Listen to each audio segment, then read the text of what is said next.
Mortalité routière au Bangladesh, le gouvernement propose la peine de mort. Le gouvernement bangladais a proposé lundi la peine de mort en cas d'accident de la route mortel, causé délibérément, pour apaiser les manifestations contre l'insécurité routière qui ont lieu depuis plus d'une semaine, tandis que de nouveaux heurts ont opposé manifestants, étudiants et police.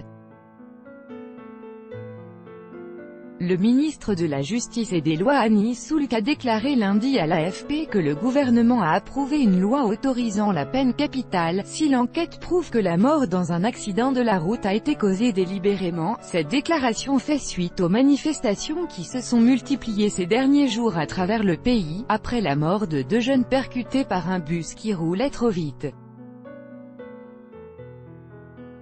Dans le quartier de Rampura à Dhaka, des heurts ont opposé lundi des centaines d'étudiants à la police qui a utilisé des gaz lacrymogènes pour les disperser, a affirmé à l'AFP le chef de la police locale Rafiq l'Islam. Ils ont tenté de mettre le feu à un camp de police, a-t-il dit en ajoutant que 4 policiers ont été blessés.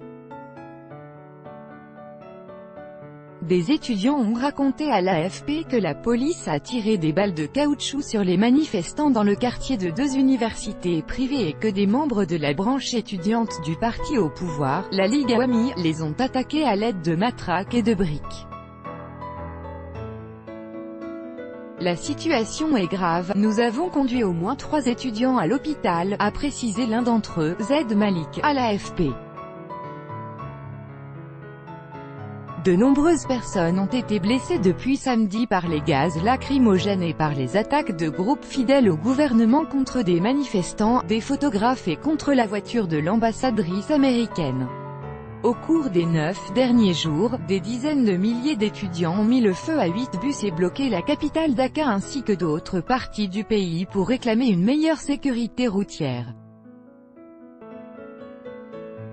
Attirant la presse étrangère et provoquant des critiques de l'ONU et d'associations de défense des droits de l'homme, ces affrontements se sont transformés en véritable mise à l'épreuve pour le gouvernement de la première ministre Sheikh Hasina, à un peu moins de 4 mois des élections. Tout droit de reproduction et de représentation réservé, copyright 2018, Agence France Presse.